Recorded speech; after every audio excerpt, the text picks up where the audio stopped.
Hey, everybody, welcome to the Minus the Rumors podcast for March 10th, 2016. I am Ed from Zero Plays Games, joined with my co anchors Crimson Rose from Crimson Rose Game, Ziploc Bob Heyo. from Ziploc Bob, and Angry Hippie Lady from Half Heart Gaming. How are y'all doing tonight? Doing well, doing well. Ready for this night? Indeed. It's a beautiful I night. am doing well, except for one piece of news that we'll get to, and I'll do my mini rant. Bob's gonna have a mini rant, guys, and possibly a mini heart attack, Uh-oh. and possibly a mini cry sesh. Hey, If Bob. at one point you hear the mic drop, it's because I went off to a corner to cry. How about you? How about you start us off tonight, Bob? Sure, why not? And good news, if any of you follow me on Twitter, you know that I'm a huge Batman fan, and I actually am a fan of the Telltale game series, especially The Walking Dead and Wolf Among Us. And they're going to announce certain details involving them licensing a Batman game. The oh, sorry, I blanked out for a second there. You have to excuse me. Telltale Games has been critically acclaimed for many of its adventure style games and has been acclaimed for even bringing life back into the long quote unquote dead genre called adventure games because it circumvents the adventure game logic of use this shoestring on this hole with this paper clip to open the locked treasure chest to get this other thing that you have to use over there. They're more about just telling you a good story and immersing you into a world. Considering the Batman heavy lore and the fact that there are over 75 years of Batman's stories to draw from, including wonderful stories such as The Killing Joke, A Death in the Family, and many other ones even that are even going on right now, such as Batman Endgame and Batman Year Zero. The things are looking up for a new, plot heavy, but definitely engaging Batman game. Any Beautiful. thoughts? Beautiful. I love the Telltale Games series. The whole you choose the way the story goes in certain situations type things, and how they release the next episode or chapter depending on the decisions you made and the popularity of the choices of the other players playing the game. You know, if you play it early enough. I think it's good. I think we're gonna, you get to choose between the Dark Knight style Batman, or you get to choose softy peace and love Batman, and you know, I can't wait to see how it all turns out. I think it's gonna be amazing. I have a feeling we're going to see Batman in a very dark fashion. I feel like people, since they're playing Batman, they're going to do the more. They're going to go down the dark road, and even if someone goes the light road, they're going to be forced to in the next episode to go down to start from the dark route. So I'm excited. I will play this game regardless. So Yeah, I really like the Telltale game series, so I'm excited to see what they do and hope that it's good. Because so far, what they've produced is good. Yeah, originally when I heard about the Telltale Games series, I played a lesser one of their games, which was the Back to the Future one when they were still trying to figure out the mechanics and stuff. But I've since played the Borderlands one because, well, I'm kind of a sucker. You throw Borderlands on a game title, I'm at least going to, look into it because I want it. I love the series, that sort of thing. And they do a good job of fleshing the game out to where it feels like something worthy to stand on its own while yet painting the right homages and having the right set pieces. I really do enjoy what they're doing, and I like that they're releasing this information like in more detail at South by Southwest, and that's going to be on next Friday on the 18th. And if you do live around the Austin, Texas area, or can get to that area around that time, I know it's a little short notice, but it's South by Southwest, so this is something you probably would have planned on anyways. It is free to attend the event without having to worry about paying fees for admittance and yada yada yada. So far, like they're just saying that it looks fantastic and that they're really proud of it, and for they might just be tooting their own horn, or they could be doing the entire thing of like, no, we legitimately think this is better than some of the other games, which in my mind were very, very well put together and just done in a way to where if you're a fan of the series, you're going to love it. If you're not a fan of the series, you'll still love it just because it's a good adventure game if you like adventure games. And if you someone who loves both adventure games and whatever series that they're franchising off there in that time, it's great. Like, and what I love is that they don't make any choice seem completely unimportant to where if you play it multiple times, certain choices don't do anything. No, they don't do anything immediately. They usually do something eventually towards something slightly different. Right. Like all the loader bot stuff. You think that stuff was like, oh, well, it doesn't matter what I get them. I still live. Yeah, but does the loader bot make it to where you actually interact with the next scene or two scenes down, sort of thing? On to other news. If you have the Division, there is a slight problem right now, especially if you have the NVIDIA cards. The NVIDIA's newest update, as of when we found out this information, we have no word yet. It's been completely fixed. You other than downloading the new beta drivers, the 364.51, might fix this, but the current drivers that are the 364.47 have been reported to cause restart loops, blue screens, and much worse. This is not entirely uncommon, not just for NVIDIA, but for games but for other software manufacturers and or hardware manufacturers and graphics cards, where there are occasional hiccups, but normally not of this extent or nature, to where it's usually it doesn't quite render right, or you can't, or anti-aliasing doesn't quite render right. It's very rare for it to actually cause your system to crash. Any comments here, guys? Yeah. I can say from firsthand experience, these drivers is bad juju. In fact, I just got an update notification from GeForce telling me that there is a new driver out. Let's check it. New version. Hey, look at that. I am ready to download the 36451 driver. I guess I'm going to have to... They're now officially out of beta. As of now. Yep. I just installed new video cards in my computer the other day, and I had to completely wipe my drivers and put in my new cards, and re-download everything. And I was like, is this normal? Did I do something wrong? Because my desktop was flickering and I had monitors shutting off one at a time and then turning back on. And now my computer didn't crash or restart or anything like that, but that might be because I'm running Windows 7. But these drivers is bad news. I had to downgrade back to like a 352 driver to get it to work. Yeah. And driver problems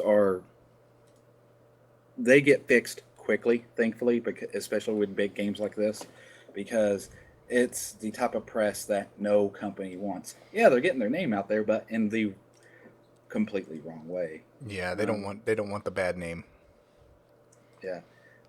I've had driver problems in the past when it wasn't as automated, to where you actually had to go and find drivers, and this was back in '99, and it was a nightmare to do back then. So thankfully this is like from the time of us getting the story to this podcast, it has came, gone, and got fixed to where we're not only telling you, hey, if you're having these problems, you're not alone, but it's already resolved. So good on NVIDIA for their promptness.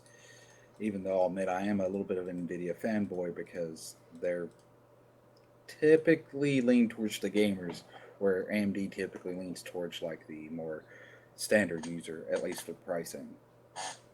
Any Right. thoughts, Crimson or Hippie? I have Intel, so For a video card? Integrated graphics, laptop. Integrated graphics, yes. Yeah, so Crimson, when you upgrade to desktop, this is some things you get to look forward to. Yes. woo! Yes, it's fun. Ugh, Don't so worry, I'll be terrible there to having- help you whenever you need it, because trust me, it's going to happen. It's not It's a so matter bad of having if, but when. It's just an unfortunate side effect of trying to be the quote unquote PC master races. They don't talk about stuff like this, but it does happen. Yeah, it's the downside of having a graphics card integrated into the motherboard. I can't do anything about it Yeah, you can't upgrade. unless it's an i7 series or later. Right. Any Speaking thoughts, of Hippie? upgrades, No? All right. Yeah, going from software to firmware, hardware. Phil Spencer, we reported last week that there's a possibility of upgradable hardware on the Xbox One, and we kind of went back and forth on it for a while. Phil Spencer earlier this week said, no, upgradable Xboxes is not going to happen. On the Major Nelson podcast, he said, it's not like we're going to send out a screwdriver with every new Xbox One that gets sold. Basically, what he was trying to say is that technology needs to catch up to production, or production needs to catch up to technology. We're tired of seeing consoles that are out on the market for 7 years or so. We need faster consoles, which to me sounds just as bad as, upgrading your Xbox for the cost of hundreds of dollars at a time. I mean, would you like to buy a console just to have it be not worthless, still working, but not as good as the next one that's out? It's just about as bad as cell phones. and here's the thing, it's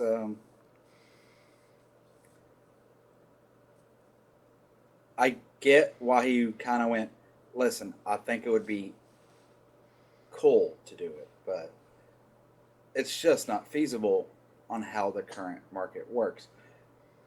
Console, as far as the console side goes, which isn't even in direct competition. Like, those are two different type of people, typically. Like, I have a console just because for a lot of my gaming, I like to just be able to go to Walmart, GameStop, wherever, right? My local mom and pop game shop, doesn't matter. Buy a game, go home, plop it in, sit on my butt, and play it.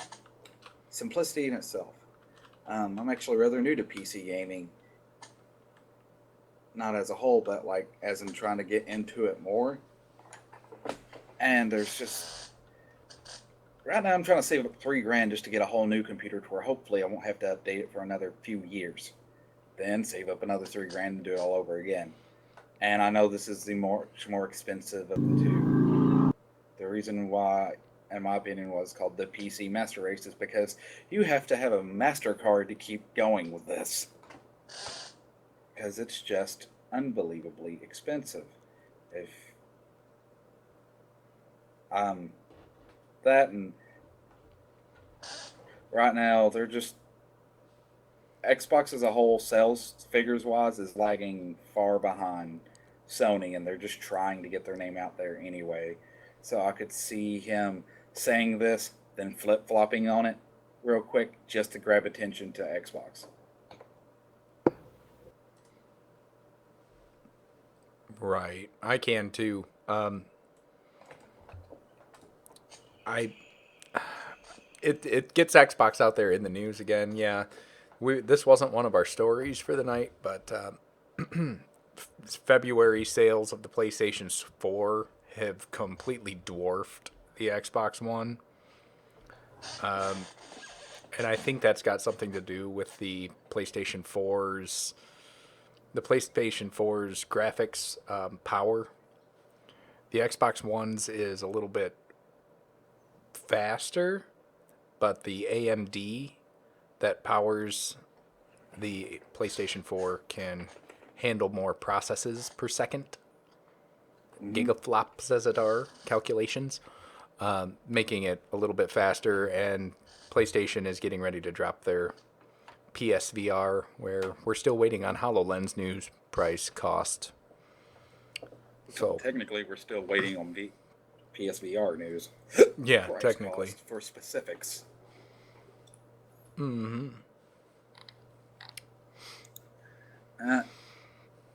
The thing of it is like, I think one of the things that's kicking them in the rear is when you break it down to just specs. Now, don't get me wrong. I realize that hardware does not make the system. Software does. There were plenty of good things that looked great on paper hardware-wise, but because they couldn't get any support, they didn't do as well. Right. Apple made a console way back in the day that was amazing, was decently priced, but it was impossible to program for, so they couldn't get no third-party support, so it failed drastically. Yeah, it was the Apple Pippin, I believe. Mm-hmm. But in contrast to this, it's like, so you're telling me I'm not going to get as good as a video card if I get the Xbox One and it's $100 more. Right.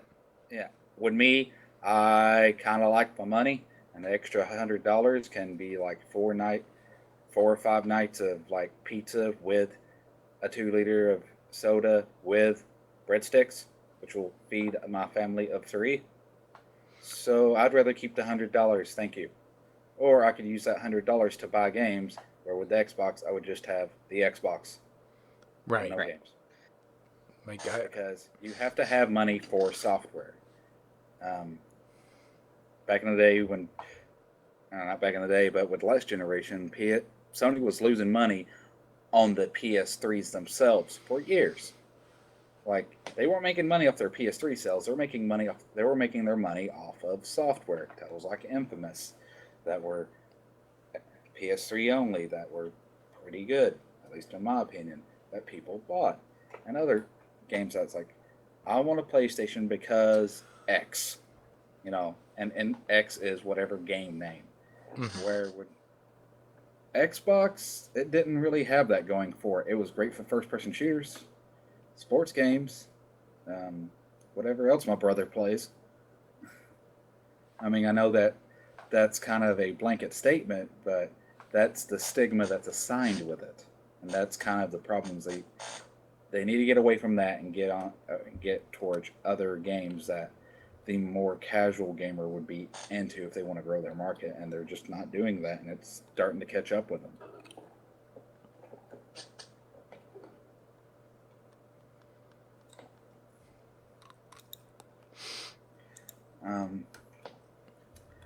Further news, unfortunately, there is more Division news, and that isn't that good.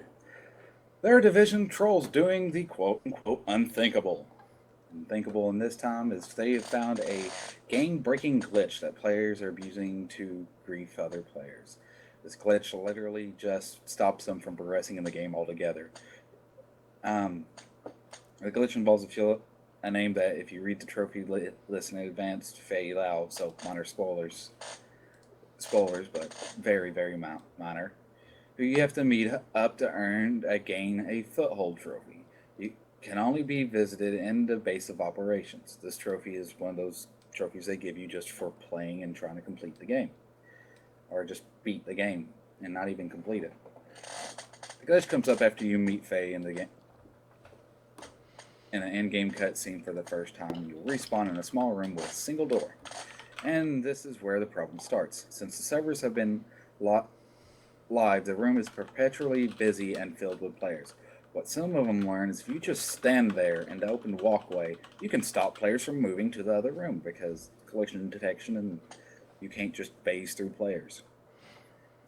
The glitch does not ruin it completely, however. Some players have figured out the way past it is running through them. To where you'll, if you run into the walkway, their character will eventually phase past them and into the next room. Simply walking or trying to step back and walk in again will not work. You have to run. Any comments on this one? I don't see why they had to program the game with player collision possible.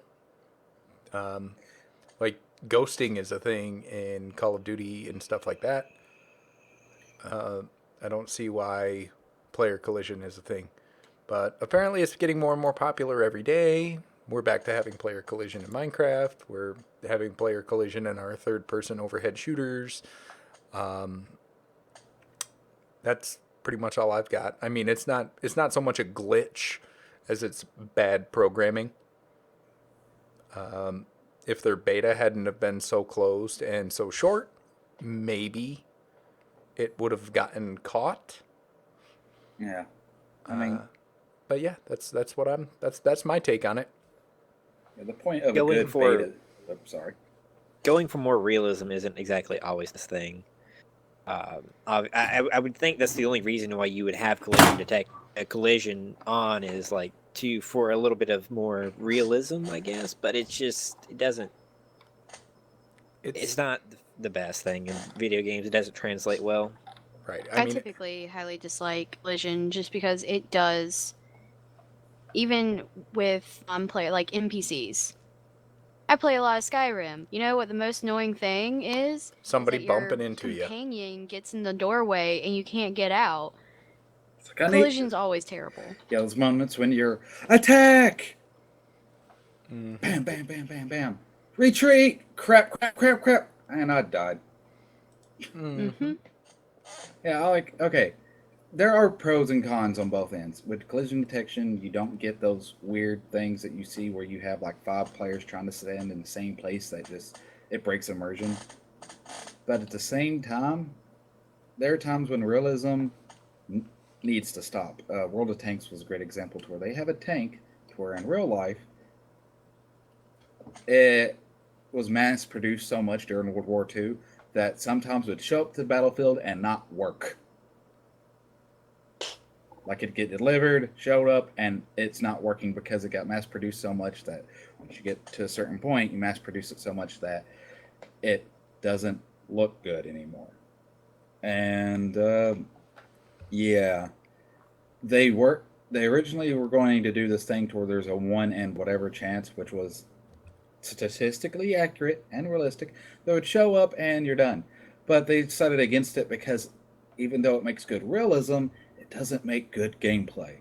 And onto the closed beta thing, if you have a closed beta, I understand it. But the point of a beta test is that you get, like when you alpha test something, you're just trying to get like the game breaking bugs. When you beta test something, the game breaking bug should be out, but now you're testing it on a broader scale because you're going to catch more bugs with 10,000 people than you will with 2,000 people, for example. But with a good beta test, with a AAA game, they could afford to beta test this game to the point to where it's like 100,000 or a few 100,000, which they should have. I don't know what the exact numbers of beta testers were, but it wasn't nearly enough to catch a glaringly obvious problem that players figured out within days of launch. Yes, mind you, this game just came out on the 8th, 2 days ago. Yeah, and it's the 10th.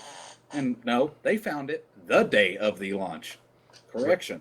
Right. Now, the closed beta for this game also had some of the game map available. This could be one of the missions that wasn't available. We don't know if there's other bugs that are waiting to be caught. It's possible. I know there's DLC that's going to drop for this game, but yeah, Yeah. As far as like stuff like this, you're supposed to test it. yeah, But it's not so much a glitch as it is bad programming and poor testing. I'm not even going to put it on bad programming. I'm just going to put it on pure out poor testing, because how you're going to know if there's a problem if you don't know that there's a problem, and that's what tests are there for. Like, it's a proven standard for a reason. But enough with this shooter. Let's talk about another. Indeed. So, Halo 5 Guardians is the latest game in the Halo series, and it allows players to create their own maps. And I am a huge Harry Potter fan. You're a This wizard, Harry. person, XX Hugabear, has made a Quidditch pitch for Halo 5. And it is absolutely amazing. There is only one ball, so you can't expect there to be, the Quidditch rules and all that stuff. There's no seeker or anything like that, but it's still pretty darn awesome. It still looks really good and well made. No seeker, but you can make a 4v4 of straight strikers. Yes. Yes. This looks beautiful. I watched the YouTube video for it that Hugabear has out. It's beautiful. I would take this over any of the Halo 5 multiplayer maps any day.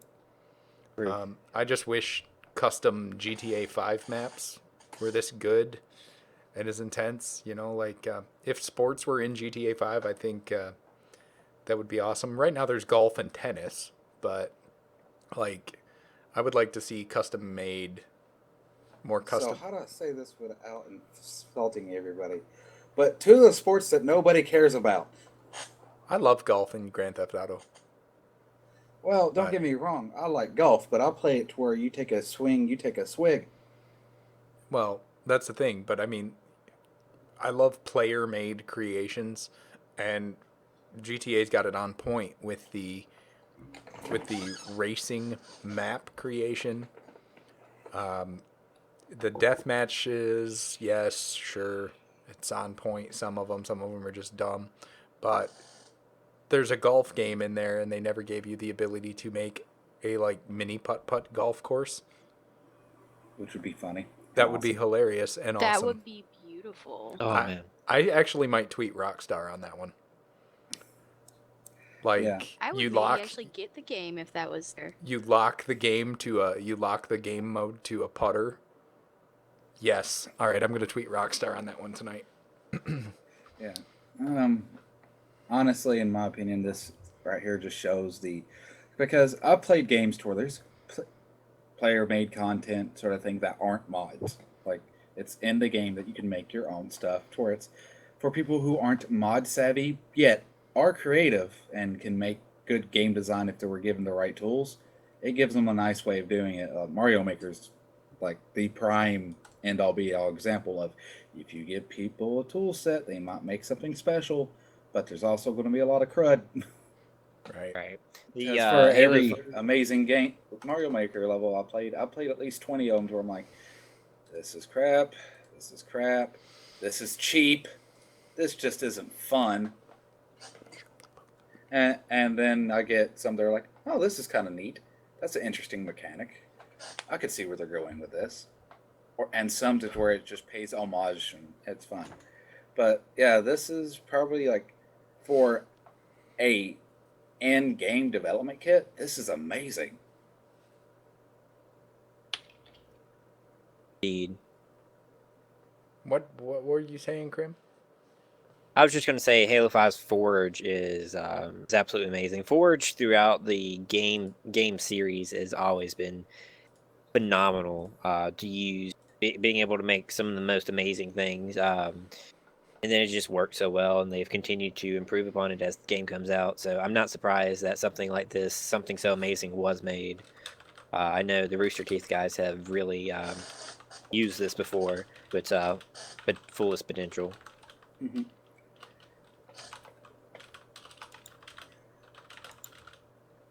All right, crush my dreams and get it over with. Give me a second. I'm going to put a blindfold and on a lot of cigarette. Bob, your dream is dead. Ladies and gentlemen, I have been looking forward to the release of Fable Legends since I played it at PAX. We met Ziploc Bob when he popped into the Minus the Rumors chat and said, "Hey, you guys got any news about Fable Legends?" For those of you that don't know, Fable Legends was supposed to be the fourth or the fifth game in the Fable series. So here, Fable 3, Fable Anniversary, Fable Legends. Yeah, kind of depends on how you want to categorize it. Exactly. The fourth Yeah, like independent release. Technically, it's the fifth because the fourth was a rail shooter. Right. Lionhead Studios is dead. Lionhead is the producer and maker. Oh, thank you for the host, Crimson. Thank you for hosting the stream, Crim. About time. You're kind of late to the party. Yeah, Lionhead Studios went bust. Apparently, after a bad release. Bob would probably know more about it, but yeah.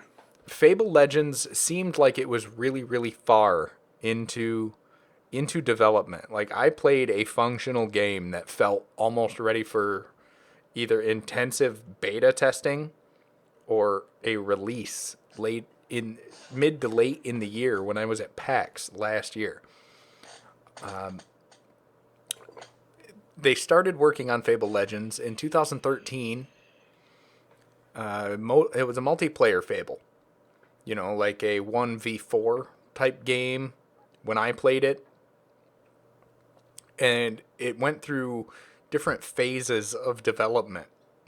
And this is right when Windows 10 released and cross-platform became a thing.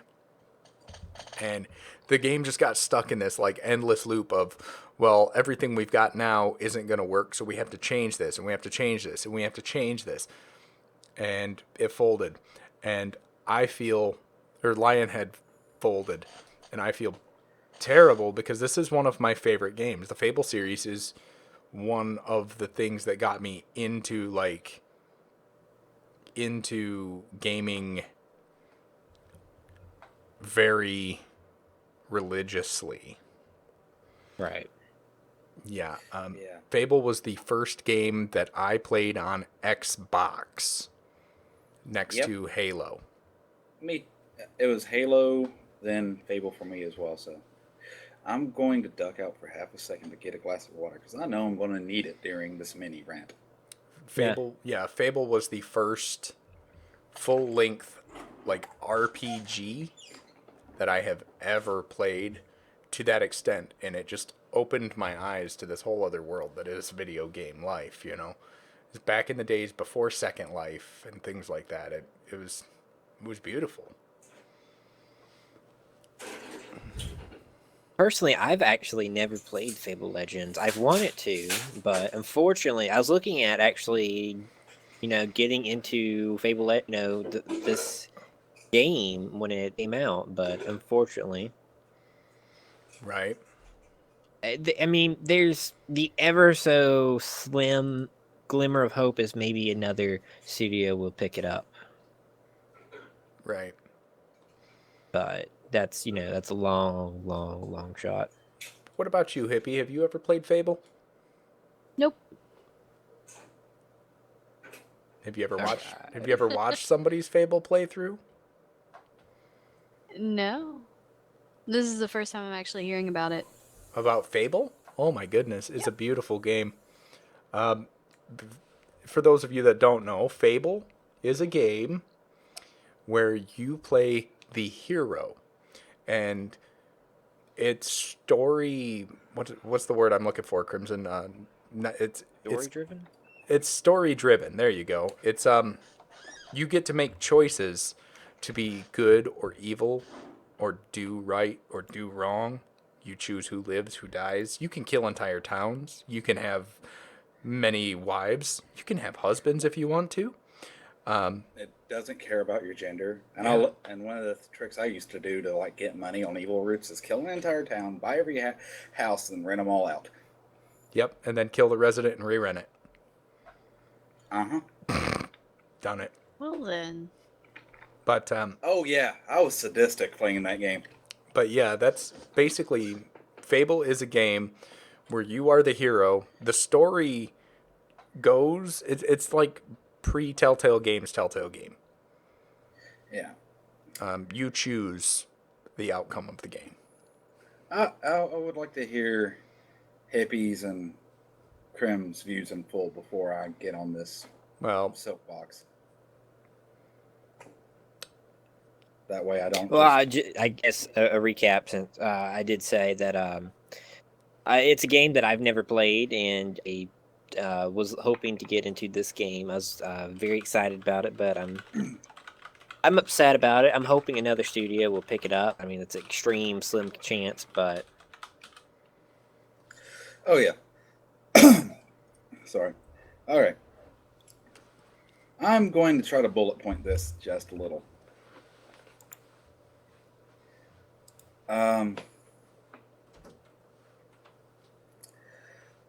My thoughts on this are very simple. It's a bit of a travesty as far as like what this means for gaming, because this could have pushed gaming as an industry in a new direction, because this was probably the biggest experiment known to man.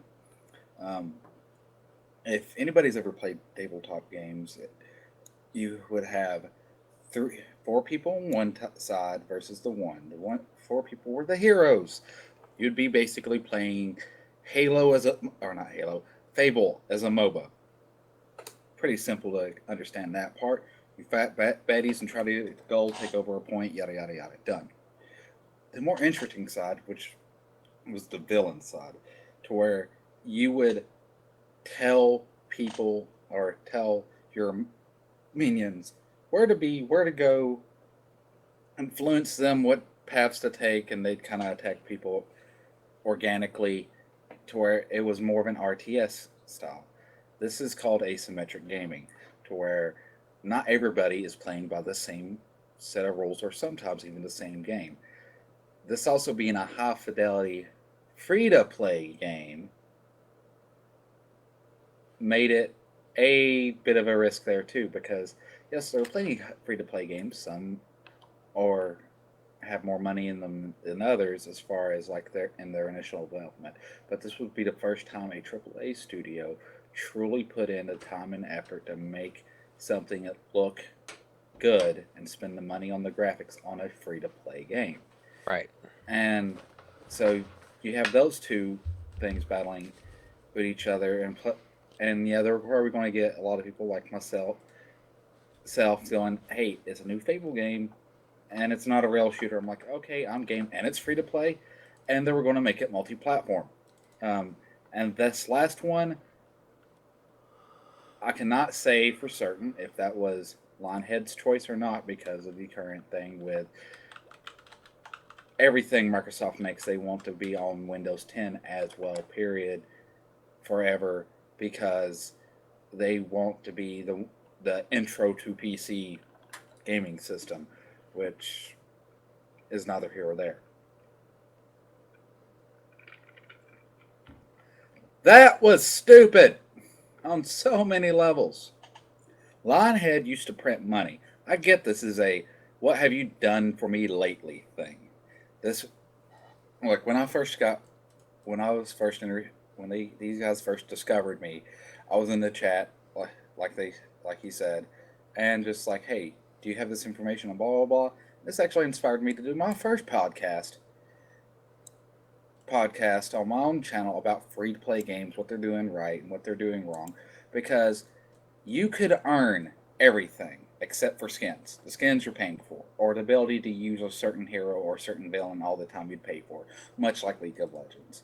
And the ability to level up faster. You could pay for it, or you could just play through the game organically and naturally, like League of Legends. It was never going to be a pay to win. It was going to be a pay to get more cool stuff type of Right. game. Mm-hmm. And that's free to play done right. In a world where where the EU actually had to pass laws to get less people to get less people to get taken for a ride with some of these exploitative free to play games or free to pay games in certain situations. This is not good at all. I actually got in contact with David Eccleberry right before who's the lead producer of this before all this went down, and he actually worked for TSR. So the entire bit with the villain side, that was inspired by Dungeons and Dragons, to where you're the guy that's throwing the villains at your fellow players. But this would make it to where it's not communicative, it's competitive, and so much more interesting. Mm-hmm. But the fact of the matter is, they haven't been great lately. Peter Molyneux has left because, well, he kept on pulling Molyneux and overpromising everything. So they're just like, yeah, we're not going to fire you, but we're going to ask you to leave. And that happened. And since then, Molyneux has found success in other places, and Lionhead hasn't found success. So, yeah, I get why if they're going to trim the fat, they're going to trim the fat of Lionhead, and they're going to trim the fat of Press Play Studios, which made the Max Curse of Brotherhood and Kambala games, which are pretty good, and was working on Project Knoxville, which is a multiplayer survival game that just went dead. The only good news is the people who are in the closed beta who spent money will get their money back, and the people who are in the closed beta can still play to April 13th. But the rest of the people like me who would literally sell my right foot to get in the closed beta just to experience this game for what little bit that's left, it's gone as far as I'm concerned, because I'll never be able to play it because it's not going to happen, because it's still a closed beta, but it's a beta that's never releasing to a gold release, a release that everybody can play. And yeah, that's pretty much it in a nutshell of what I can say on this channel without all the cursing and stuff.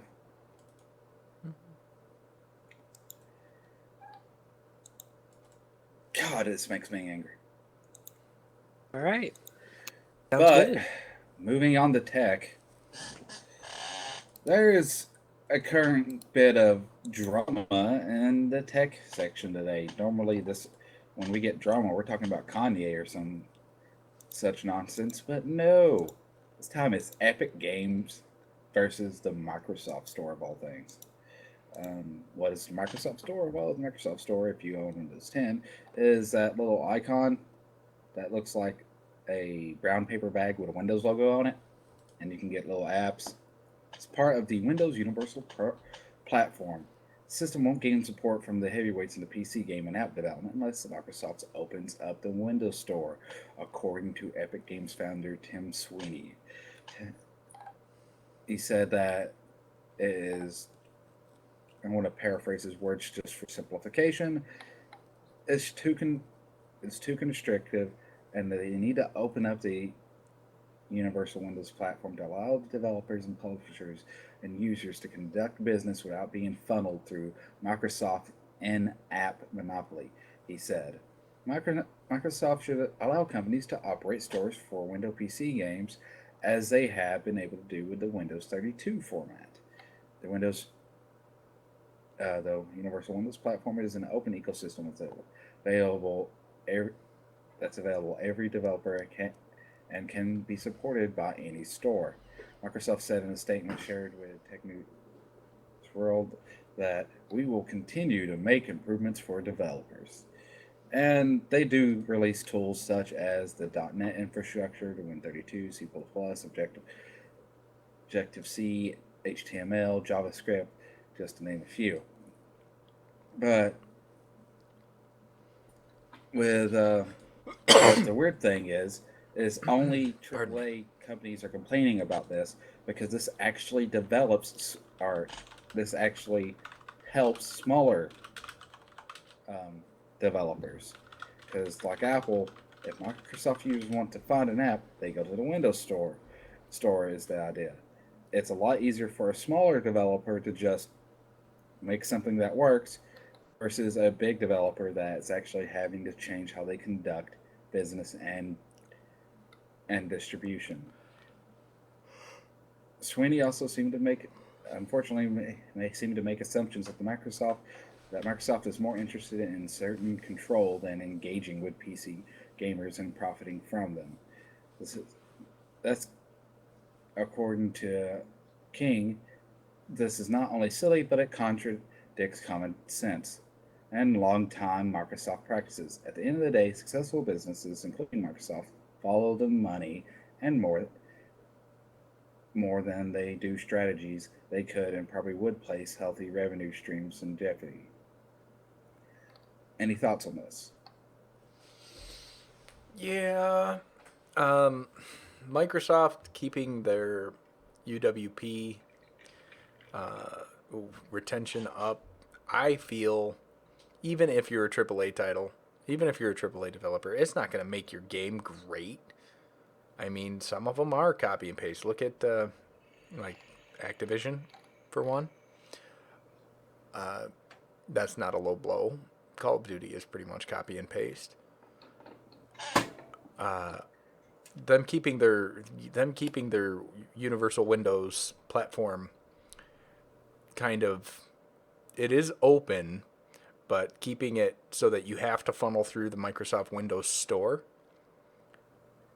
instead of just being able to walk around that, makes sure that everything with Windows is going to function correctly, as well as have that higher than expected tier, in my opinion. If you look at the Android marketplace versus the Apple, or what is it, the Google Play Store versus the Apple App Store, the Apple App Store tends to have less crap in it.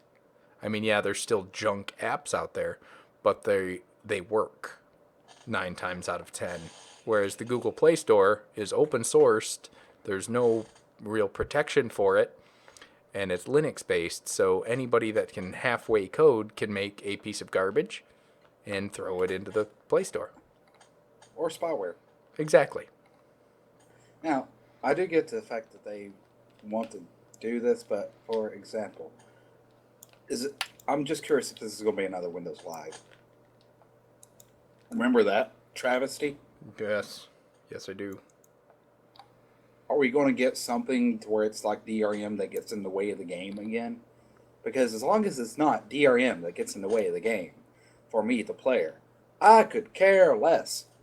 As soon as it starts getting in the way of me going, oh, I found this awesome game that I want to buy through Steam.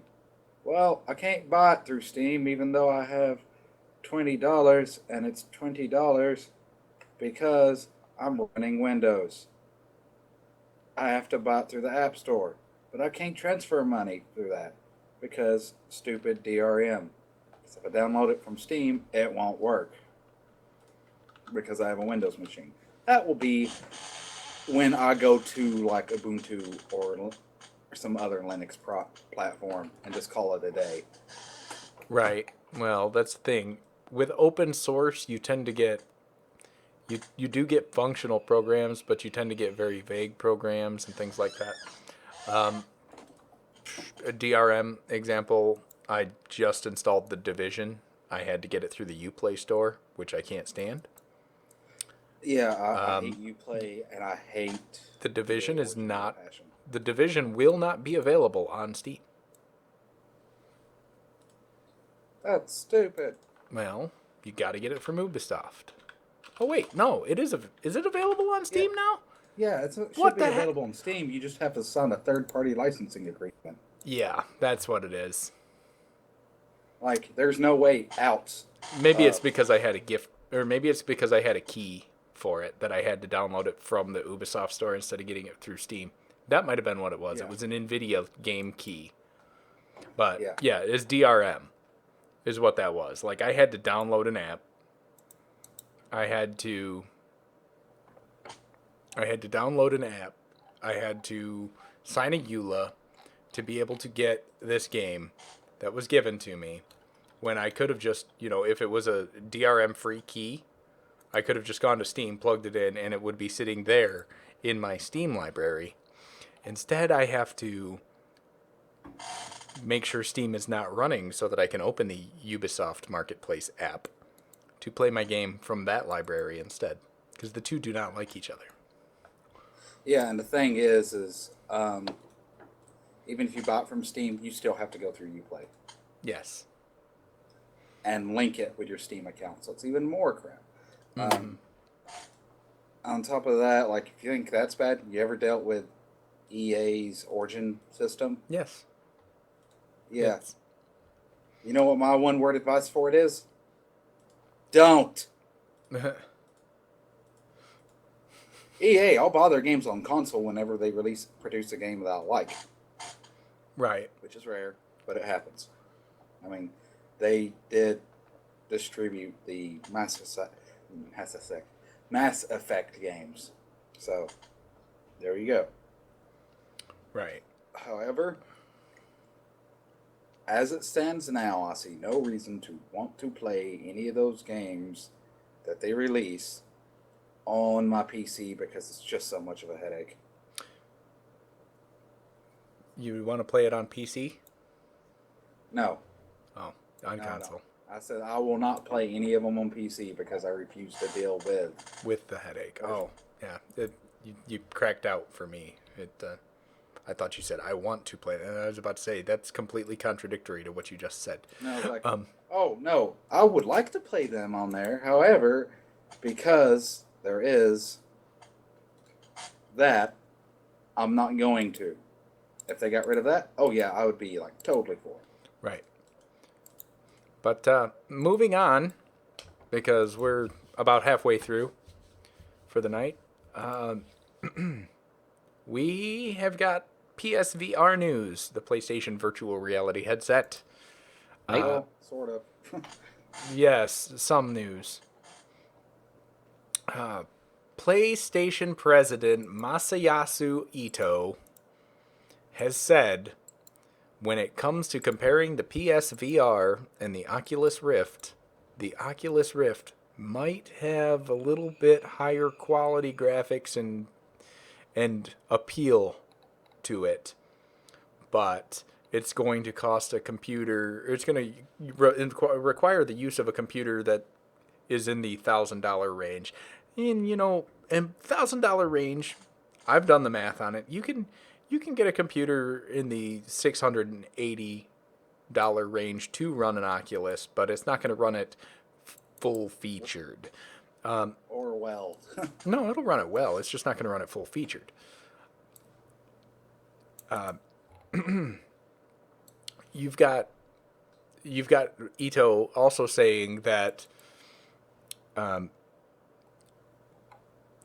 PlayStation VR is going to be mass marketed. It's going to be for the layman. That, by layman I mean one of the 36 million PlayStation 4 console owners. That's the thing. The PS4 is not going to require any extra hardware. The PSVR is just going to plug right into it. That's probably why the graphics quality is not going to be as good. It's made more for everyday use. And it's not for a high-end PC player. It's for the mass market. So if you want quality, get the Oculus. If you want functionality, probably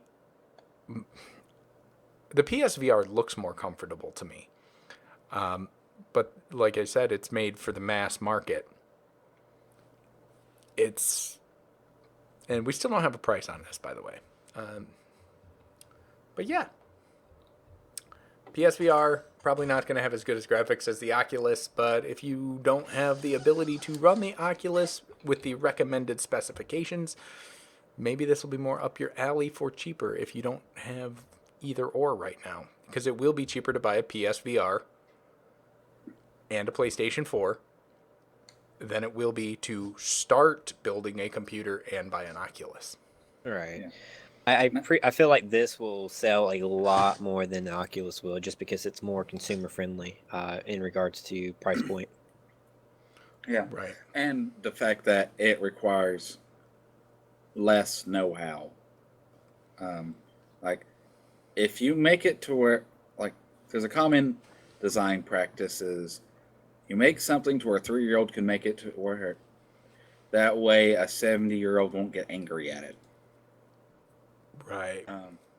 Now, even saying this, it is not that hard to hook up a few wires and call it a day.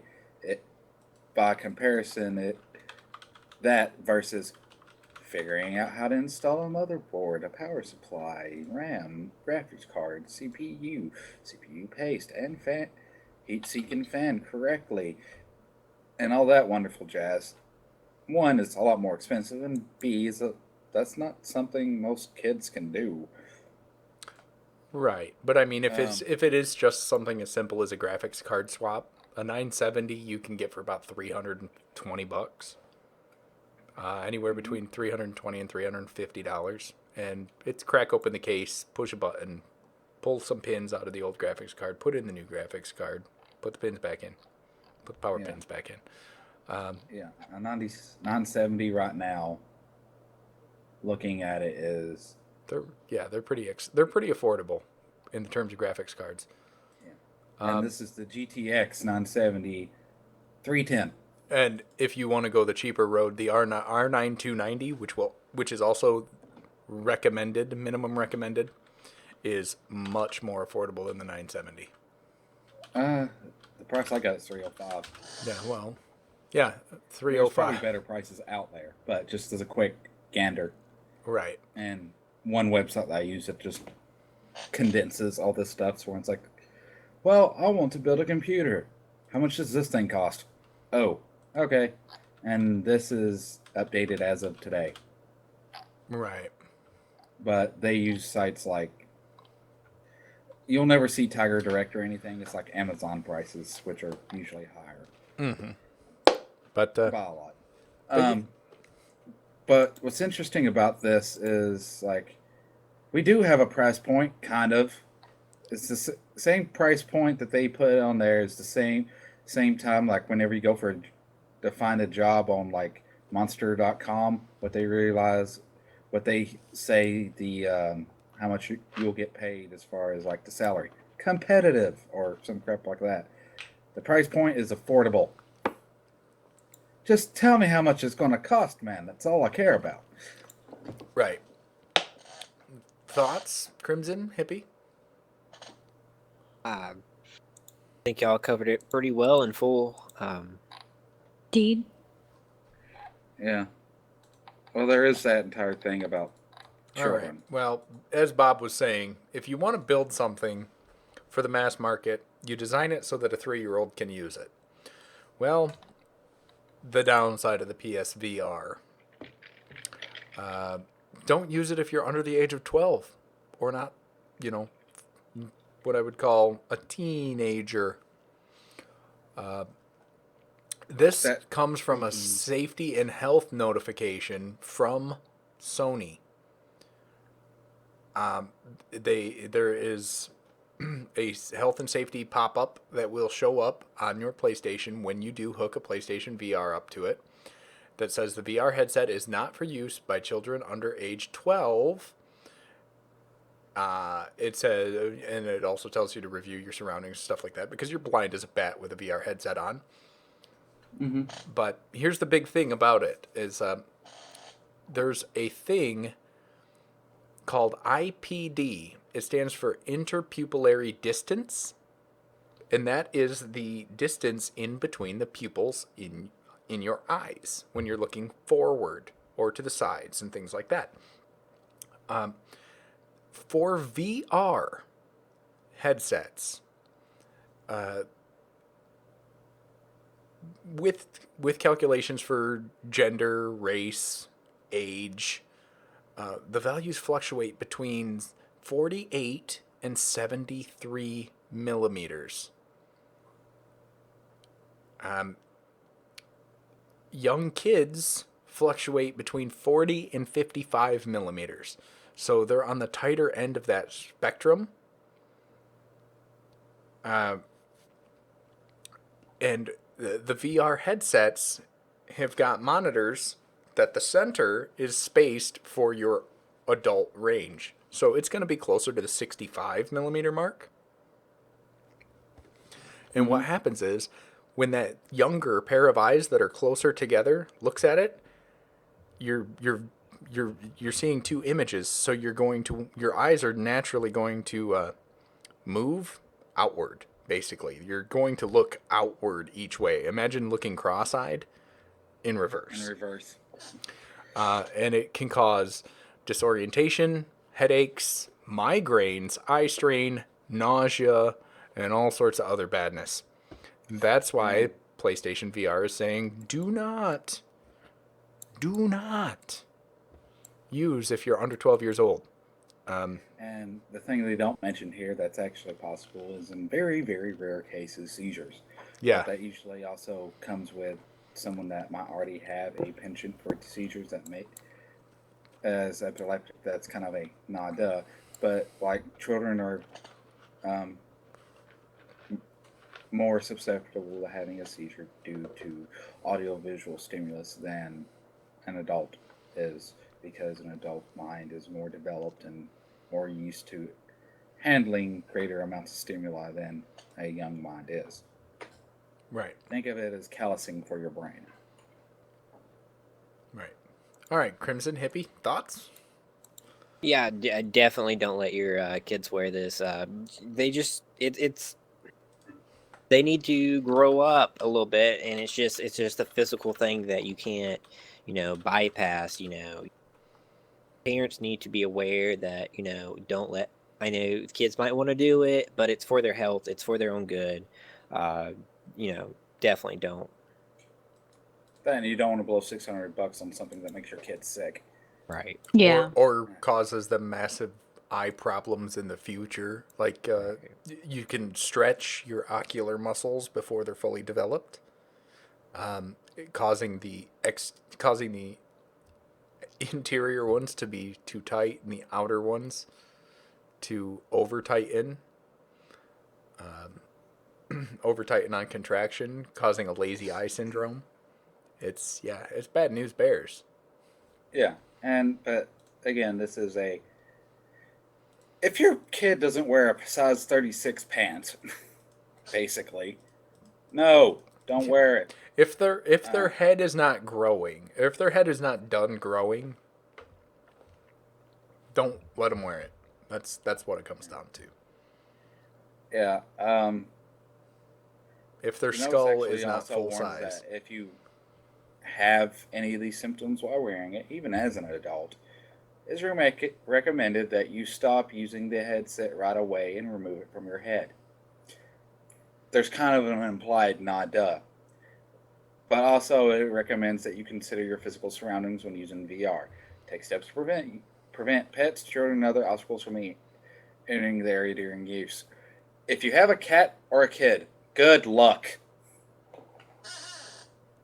I have yet to find one of any of those two things that ever listens to, well, anything.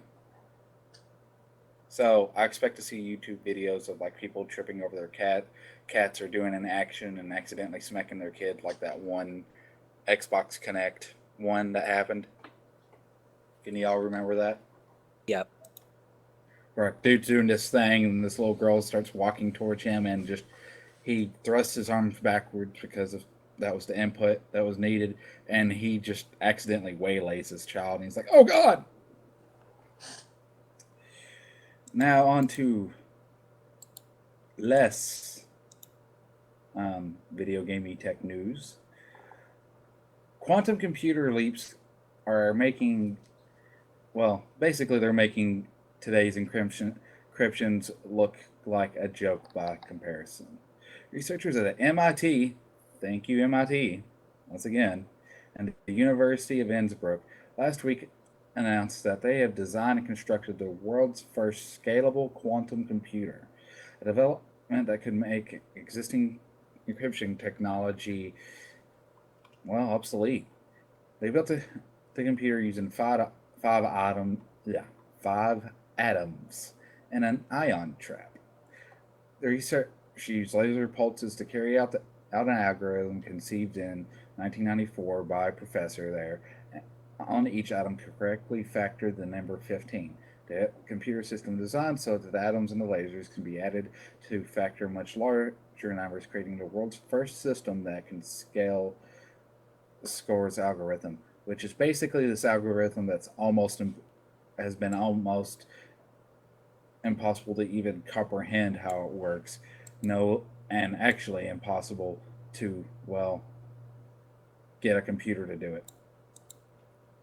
The algorithm is the most complex quantum algorithm known. Known in short. What does this mean for the layman? More or less, you know how you got 128, 624, and all that bit encryption? Imagine encryption that they don't do in bits but in flops now. And that's basically how huge it goes towards. Instead of bits, they're measuring it in gigs of information. That way, it would take a normal laptop centuries, if not closer to millennia, to break into your stuff.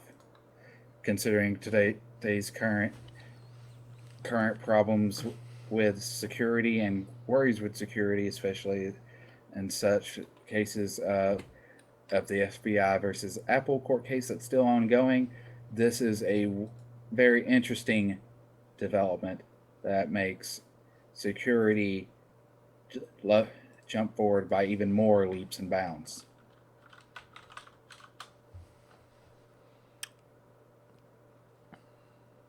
Any thoughts? What? It's absolutely amazing that technology has moved to this spectrum. I'm excited to see what comes of it. It's a little scary. It's a little. It's a big jump in technology, but it's sure to be come out with some pretty amazing things. I like this and the fact that, okay, they're using atoms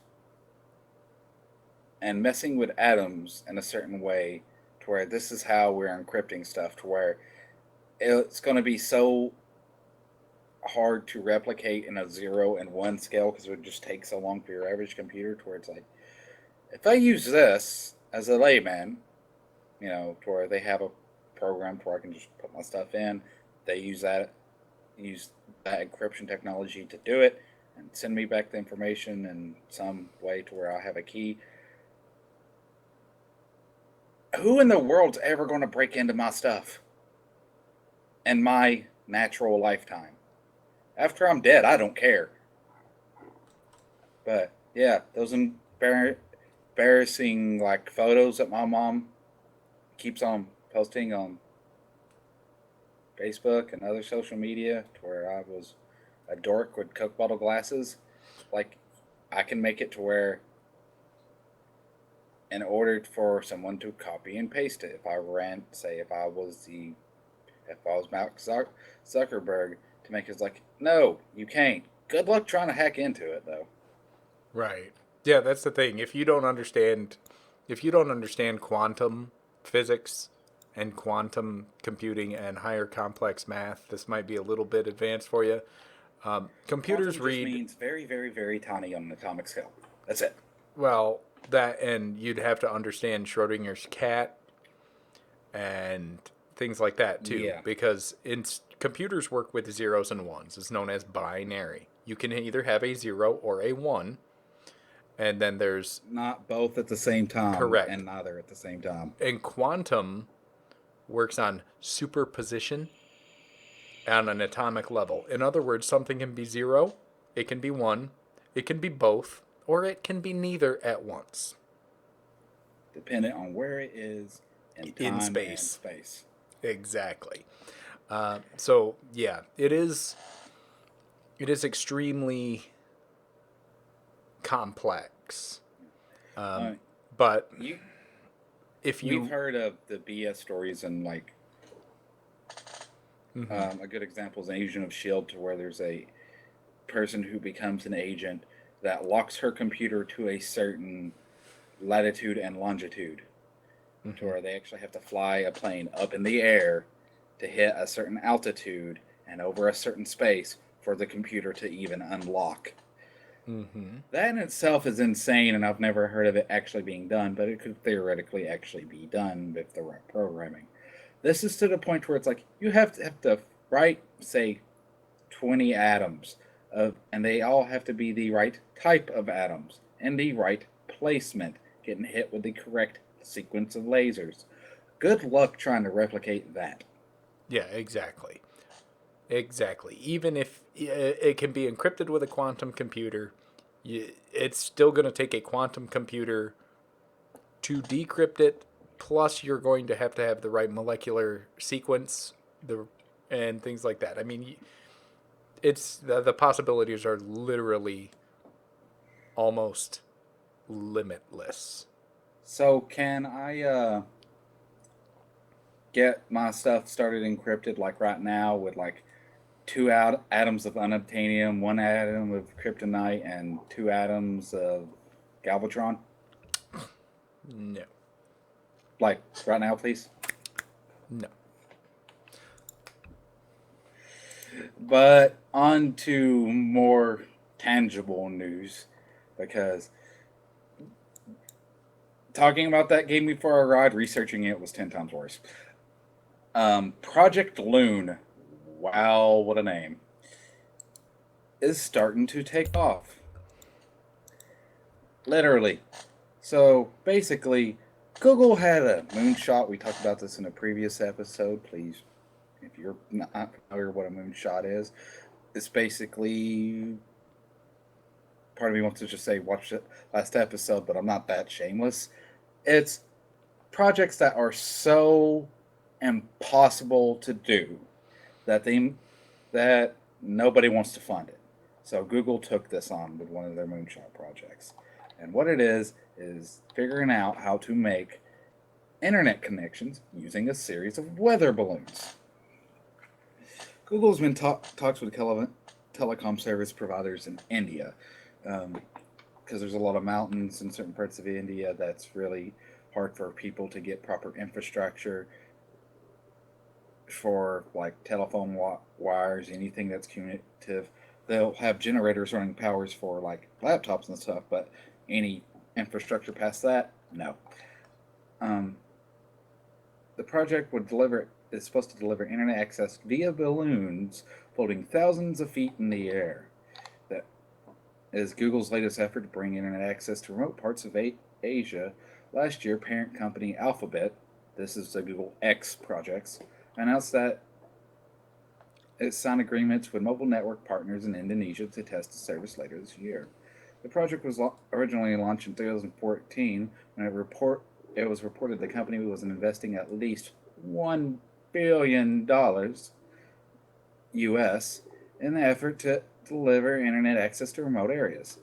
Google also unveiled a project last year to provide high-speed public Wi-Fi in 400 train stations in India. Those actually went online in January, and it plans to deploy 99. The first of those went online in January, and we'll probably get 99 more of those by the end of this year. The company's basically trying to figure out a way to extending access reach for LTE-based services in partnership with phone companies. So it's not so much a Wi-Fi router as it is like a 3G LTE or 4G LTE router that gets to your phones and other mobile apps, mobile devices, and if you have the plug-in for a USB plug-in at your laptop or your computers. Project Loon is trying to cover large areas that are sparsely populated, with large aggregated populations. Fraction of the cost of building out ground-based infrastructure in remote areas, because, well, running all those lines costs a lot of money, because there's going to be a lot areas where those lines aren't connecting to anything in particular. They're just trying to cover a distance of hundreds of miles in certain cases. And so these might be going in, around, or through mountains, which are kind of hard to lay pipe through. But it's not meant for densely populated areas because they're already covered. This is not what it's for. So if you live in a place to where you have running water, power, and internet already, this isn't for you particular. But it's just, I mean, nice bit of information that you now can get internet via weather balloon if you live in, like, say, um, India. And I can definitely relate to this because when I was employed in Iraq, we had to use a satellite that cost $3,000 to get internet so we could talk to our friend, family, and loved ones. The only downside of this is that the balloon's operational altitude is 12.4 miles above sea level. The problem is severe weather like hurricanes sometimes expand to the 20 to 23 kilometer range, which is right where that 12.5 miles ends. So right now they're kind of we'll see how it works, but yeah. Facebook is also jumped on this particular bandwagon to use satellite services as a backbone of the detective system to deliver broadband level security to sub-Saharan Africa. The difference is that Google is giving access to the entire internet, where Facebook is more advertising stuff. So it's not a open and free internet that you could get like here in the States, to where we have laws preventing such tactics. Your thoughts, guys? Going to be if it works, it'll be amazing. But I feel like there's a lot of issues it's going to have. Obviously, extreme weather is going to be an issue, as well as people tampering with it. People are notorious for messing with things that they It's don't own. 12.4 miles in the air. People will mess with it. They will find a way. Yeah, but people mess with radio towers already and stuff, and it's just called servicing your product. Right. Didn't we just cover a couple of weeks ago? It was before yours and Hippie's time, but the injection of malware through Wi-Fi hotspots. Right. Yeah. Yeah. That's a very real threat now. Yeah, this isn't a Wi-Fi hotspot though. It is 3G LTE, which is slightly different in a way. Right, but you still have a network that can be logged into while other devices are synced to it. Yeah. I personally feel like this. It's a great idea. However, I feel like something can happen to the device or the balloon fairly easily that is unexpected, whether nature, human tampering, or just mere accident. So Right. Two balloons colliding into each other. I think if you've put yourself in a situation where 3G, LTE, high speed cable, fiber optic, DSL is not available normally, maybe you should consider moving before you get your internet from a balloon.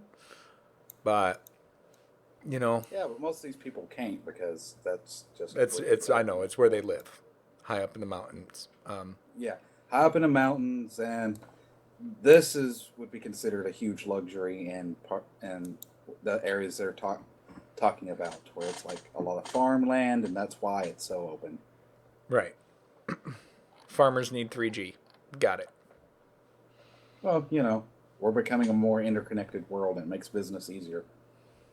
You got to sell your crops somehow. But yeah, I'm optimistic, but I'm also no, it's called a moonshot for a reason. right. Like, there are so many things that can go wrong, but I'm just hoping for the best because, well, I'm just going to call things out as they are. at least you're not dealing with like these idiots in like certain states in the U.S. to where they started shooting as soon as they said, "Hey, we're Amazon and we're going to like start delivering packages via drone." Oh, hey, I got a shotgun. I'm going to shoot down your drone and get free stuff. Target practice. It's 12.4 miles in the air. That's one of the things that kind of helps things a lot. But it's the human thing, yeah. But it's the weather. It's probably going to be the biggest thing. That's. You got any opinions on that, Hippie? No, I think y'all have covered it fairly well. Well, spearheading into the entertainment section tonight. So we've got a little bit of Captain America news. So one of the first things is we got a new trailer that dropped today or yesterday. I'm not quite sure. And we actually got our first glimpse of Spider-Man. He looks a little silly in my opinion, but the trailer it gets you on the edge of your seat, gets you excited. It is a great trailer. It doesn't give too much away. You see them fighting a little bit. You see some things that really get you excited. Like, I think I know what this is, and oh man, am I excited. Um, Such as there might be a jail it shows off for just a quick 2 seconds of where they're going to hold the superheroes slash villains. That's pretty exciting. You get to see some other action scenes. I want you guys to see it. I'm not going to tell you too much, but we do get to see Spider-Man. We get to hear what he sounds like. Hopefully, Spider-Man looks a little bit more polished in the movie. Hopefully, this is just a thing they put together for release of a trailer. However, it looks amazing. I highly recommend you check it out. I know Bob has seen it. What do you think of the real quick? What do you think of it? Okay. They didn't they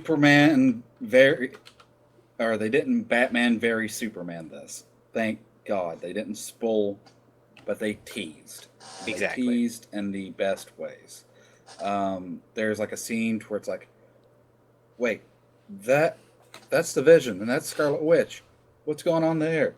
That's Ant-Man and he's doing this thing, and that's Hawkeye and he's doing this thing. Wow, Tony seems really ticked off, and you start like you get a feel for his motivations, like after the previous movie with an entire city being dropped and almost all humanity being wrapped out, his entire thing is like, we got to get put in check, and whoever does it. And Captain America's like, honestly, I think the best hands are still Lars. To me, he has that vibe. Is like, dude, that wasn't me. You're the one who needs to be put in check. I'm good. Right. And yeah, it's just like you have drama, action, suspense, no romance. And then Spider-Man comes in, and I'm like, yay! And please let that be a trailer pass, because he looks like a creepy crawler. Right. But yeah, the trailer definitely sets the mood, sets the suspense. You get a little bit of backstory, which is nice. And there's a lot, and I highly recommend you watch it twice. There's a lot of things happening in the background that you will not notice the first time. And some things I see in the background. Some things happening in the background, I have no idea what they are, but they're obviously something, hinting at something, maybe some Easter eggs. Really cool. Obviously, you don't see Hulk in it. Hulk, don't believe is going to be in the movie. Hulk and Thor are in Ragnarok. Thor, yeah. That's what's they're going in on. Ragnarok, and that's going to be interesting. So, onto a little bit more the Civil War. It looks like this will be the longest Marvel film to date.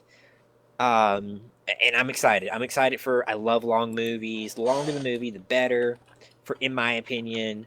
I guess I get to see my heroes, get to see them fight.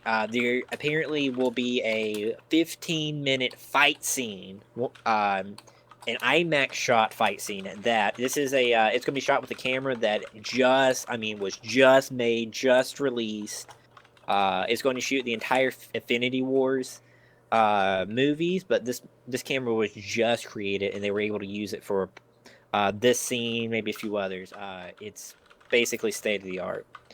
It's shiny. It's extremely shiny. So, yeah, this will probably hopefully be Marvel's longest movie ever. Which this storyline spans over thousands of comics, characters. I mean, this is one of the biggest, most amazing story arcs in all of comic book history, being put into one movie. Surprised they didn't split it up, but This has become comic books 101. right. And what's funny is this story's been released since the first Iron Man movie got released, so it's Right. kind of nuts. So, looks like it's going to be about they're reporting possibly a 146 minutes, which is just over 2 hours. So that's pretty cool. 2 hours 26 minutes possibly. Oh, So yeah, God, I need to remind myself how long it is so I don't drink too much soda and have to miss something. exactly. You buy soda at the movie theater? Yeah, you pay $10, you get a 5-gallon bucket. Oh, see, over here See, in my I'm a town. girl, so I just take in a big purse if I ever do go to the I just theater. whip- So Bring if it you in. have to go to the bathroom, you go in There your you go. purse. Yeah, because who wants to spend $40 for one person to go to the theater? Did I have the purse thing right? Mhm. What about the purse thing? I said if you have Is to go it- to the bathroom, do you go in the purse? Is that why you're taking a big purse? No. Oh.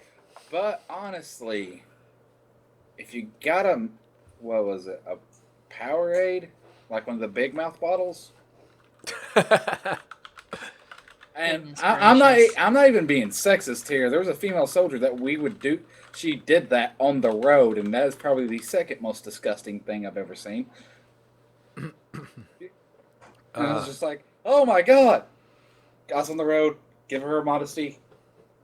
Right. I'm never going to be able to look you in the face again. See, I don't usually do the drink thing at the movie theaters or the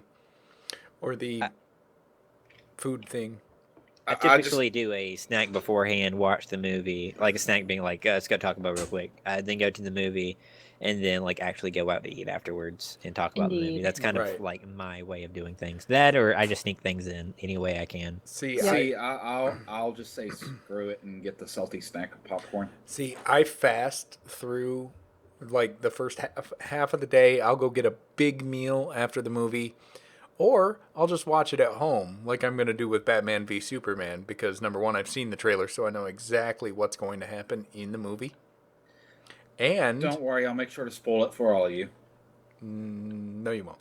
And I'm going to be watching the R-rated. Yes, I said R-rated Ultimate Edition at home. Which, what?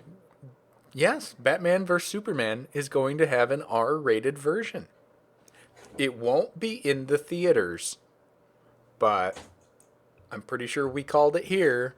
R-rated superhero movies are a thing. The R-rated version doesn't have like over-the-top violence or anything like that. It's just got extended fight scenes, a couple of extra sequences of violence that the producer, what's his name, Charles Roven, thought would be a little too intense for a PG-13 rating. He thought if he left them in the movie, they were going to get hammered with an R rating. So there's like a director's cut, the Ultimate Edition, that's got extended fight scenes. There's still not a lot of blood, but just due to the sheer amount of violence in the scenes. Yeah. Yeah. The theatrical runtime for Batman Superman, by the way, is 2 hours and 31 minutes, which is huge. That's 2.5 hours. That is huge. And the home version, the Ultimate Edition, is going to be longer than that, but he did not say how long. Well, at least I can pause it at home. Right. Because if it's Lord of the Rings long, I just might have to make a day of it.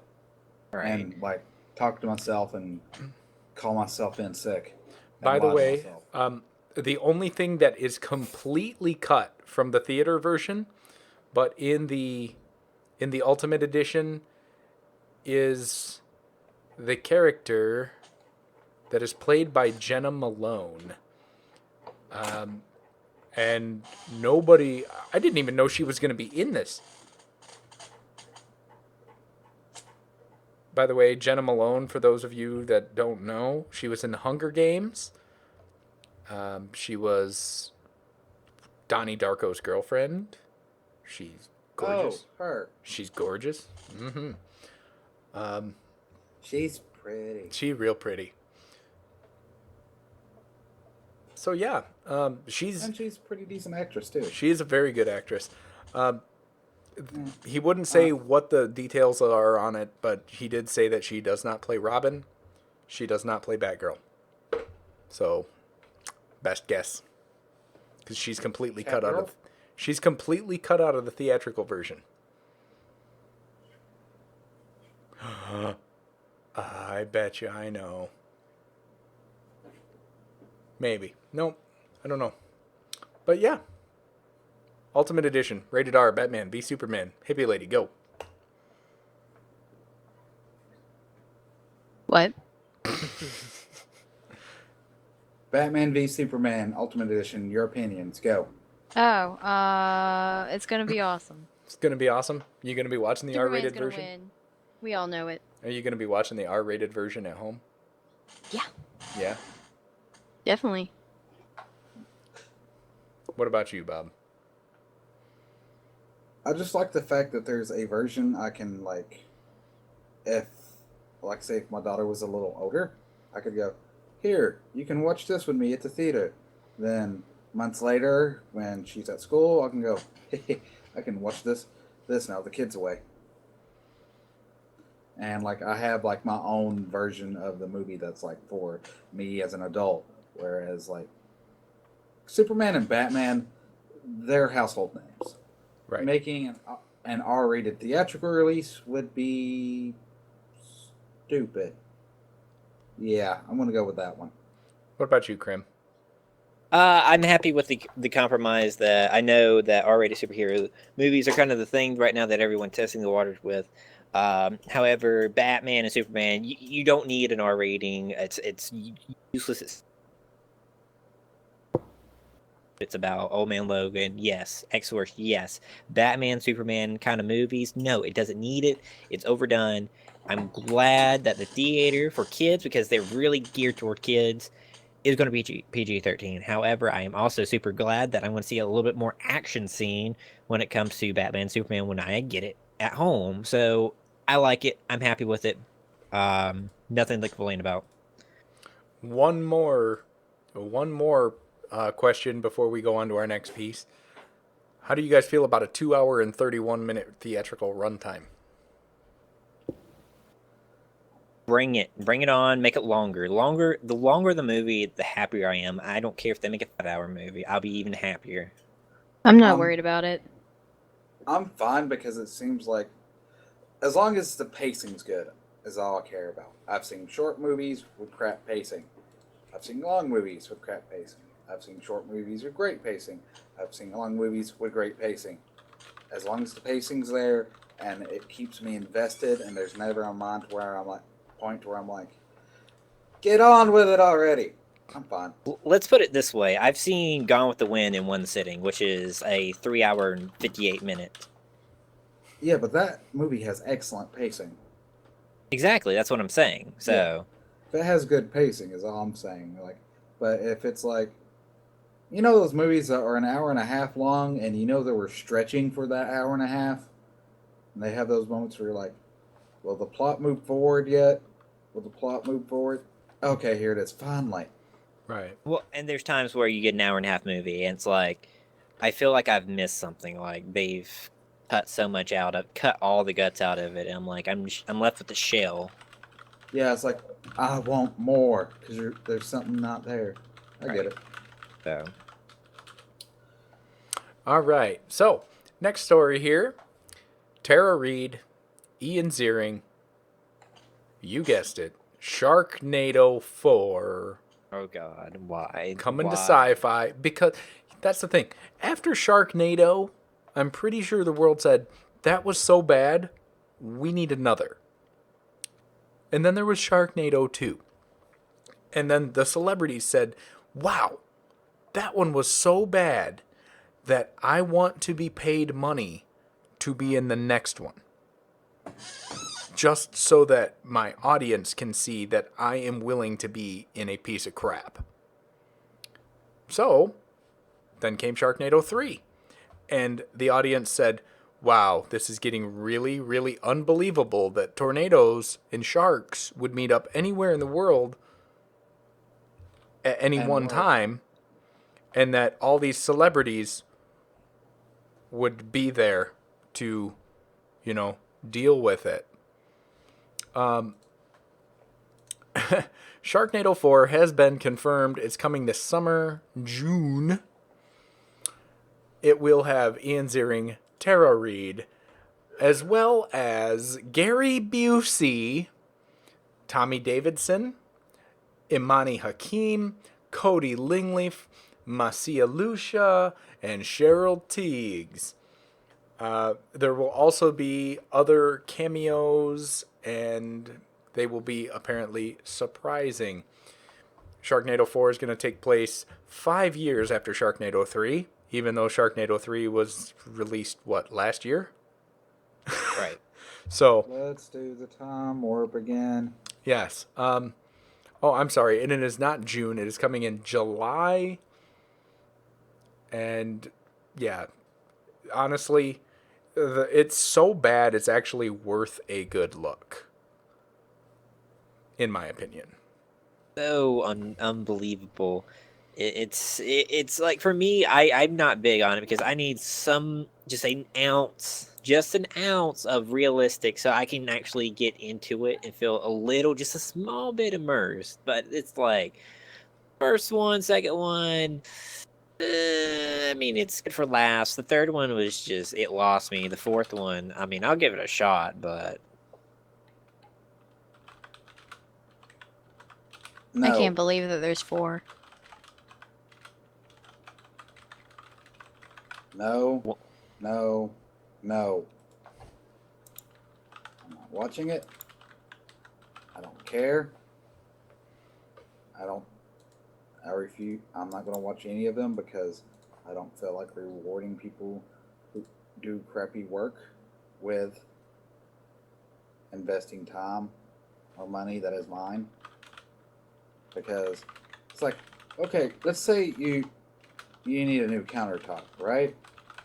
So you pay someone to get you a new countertop and install it. But their work is crap. Wouldn't you ask for your money back?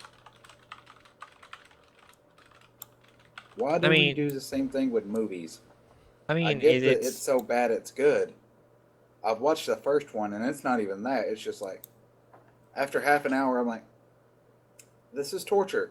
It's not my job to suspend my disbelief as the viewer. It's your job as the filmmaker to make me want to.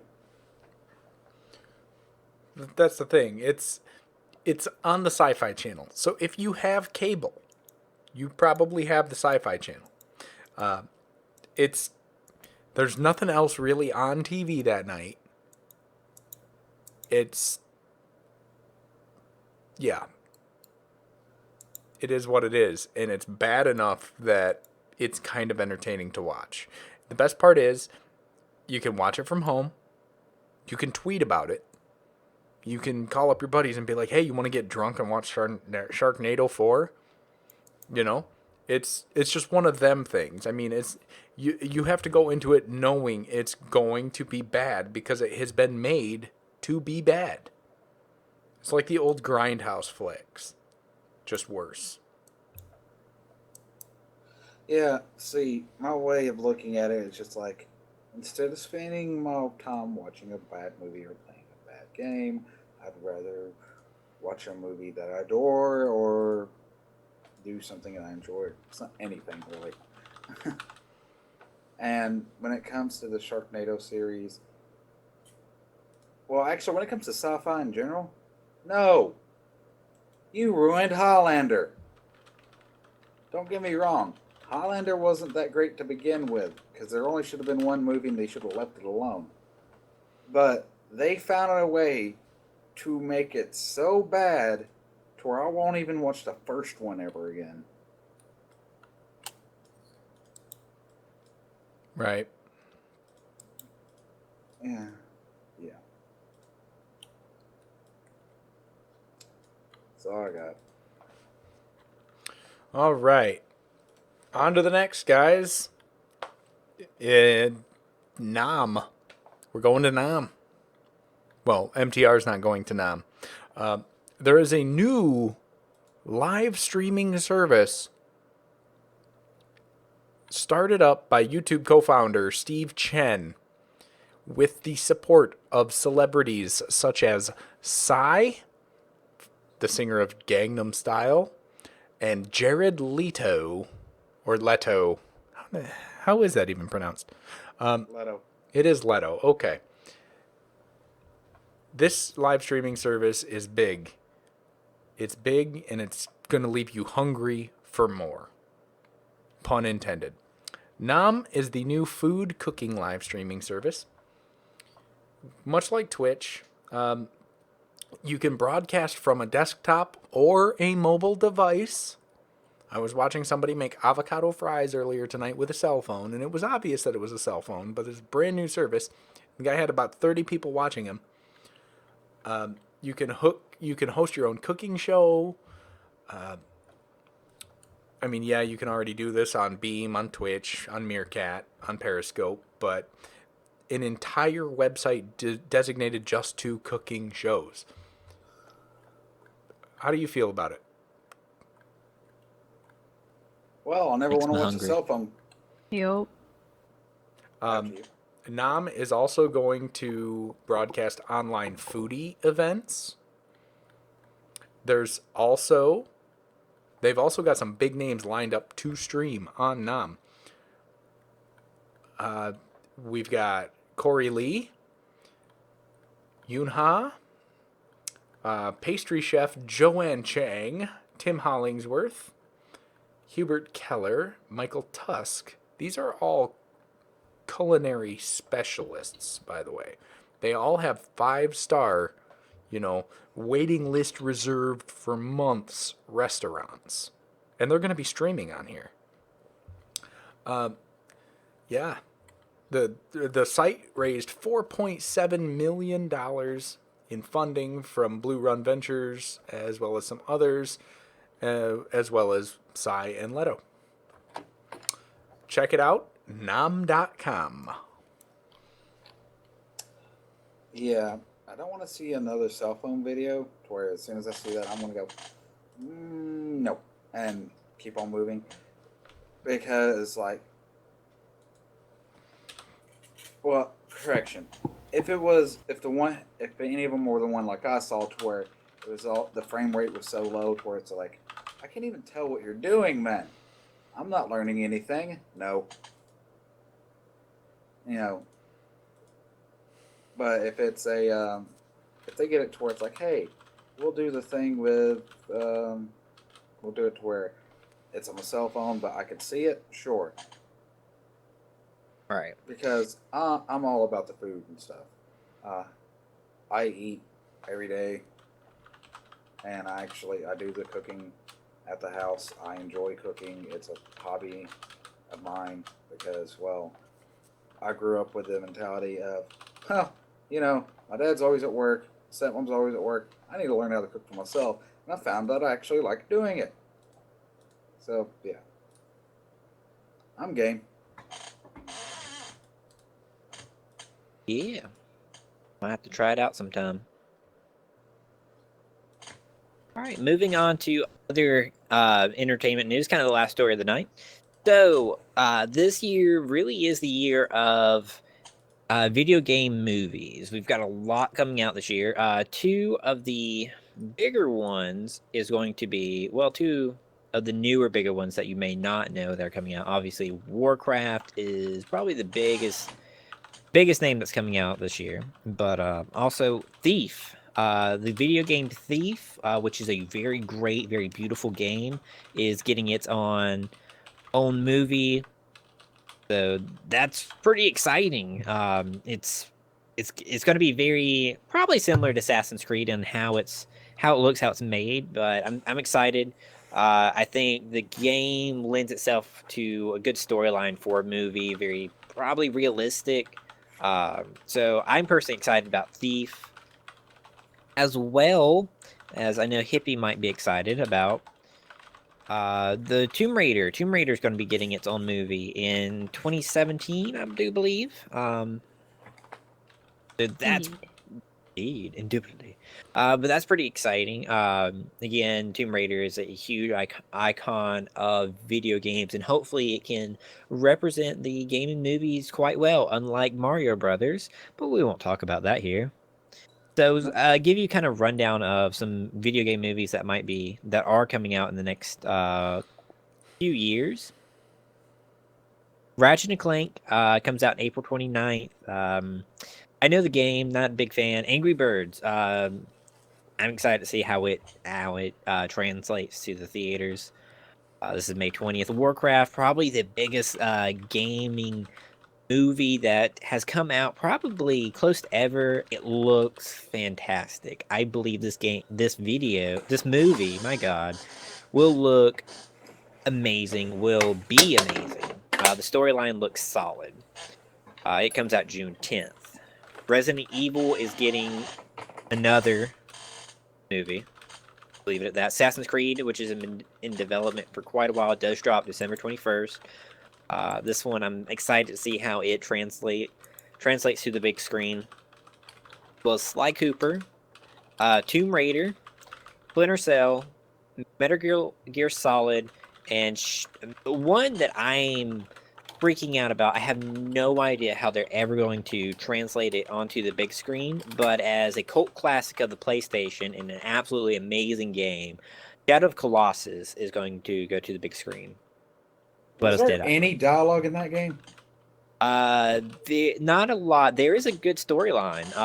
There is dialogue. The dialogue is very much progresses the game forward. It's good dialogue. I can see like storyline maybe, but actual action sequences, I'm not sure how it'll translate over. Though I'm excited. So that's probably out of all these the one I'm most excited about. You guys? Did you say Metal Gear? Yes, Metal Gear is to be announced, but they are working on it, or are planning to work on it. One of the two. Well, Yes.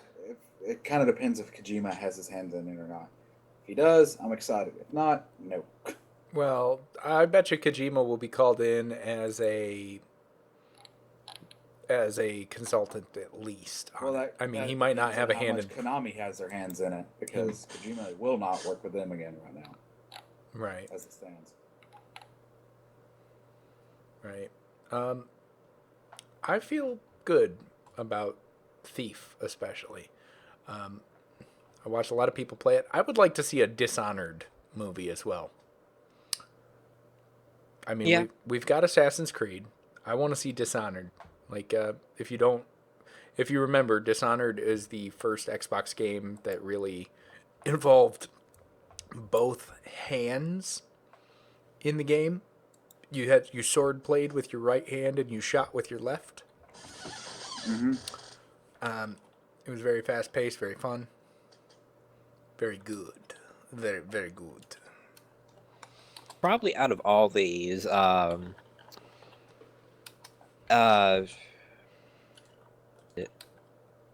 Thief will translate the best to the big screen because it's a very believable, very doable storyline. I feel like it translates well. Warcraft obviously got some money pumped into it, and it looks like it's going to be amazing. So I don't know how some of these will translate over, such as Tomb Raider, Metal Gear Solid, Shadow Colossus, and Dead Island. I don't know how those translate over to the big screen. They can't be as bad as the Mario Brothers, but yeah. I have a feeling that Tomb Raider is going to look fairly good. It's kind of Indiana Jones-esque. Right. And so I feel like it will translate just fine. Maybe it'll take over the Indiana Jones franchise because Who knows? Because it sure did go downhill with that last one. Anyway. anyways, guys. Yeah, but the So other three are still great. plus they're making another one as well. So Oh God. Well, you know, you gotta reboot certain things. no, it's got Harrison Ford. Better. How? Yeah, he was filming it and Star Wars at the same time. That man's gonna die of a heart attack. Yeah, I think this is the last one. I'm hoping they haven't released much about the storyline, but I'm hoping it's he's passing on the torch kind of movie. Like Hope it's not the Shia the last LaBeouf. kind of similar to the last Shia Rocky LaBeouf. movie or Right. Creed. But Mhm. all right, guys. Well, that's the end of tonight's podcast. I hope you guys enjoyed. Again, we will be back next week, every Thursday at 9 p.m. Eastern Standard Time, as well as we have a gaming stream here at 8 p.m. on Monday nights, all Eastern Standard Time. We also have a YouTube channel that we do some series that we're planning on getting started, as well as if you want to see if you missed any part of the podcast that you want to see again, you'll be able to see there and interact in the comment section. Be sure to follow us on Twitter for all the new gaming updates, news, and different things that are happening with Minus the Rumors, as well as we are all YouTubers, and you can find our information in the links below. Thank you guys for coming out. It's been a good one, and we will see you again next week. Everyone say goodbye. Bye. Goodbye. Bye. Bye.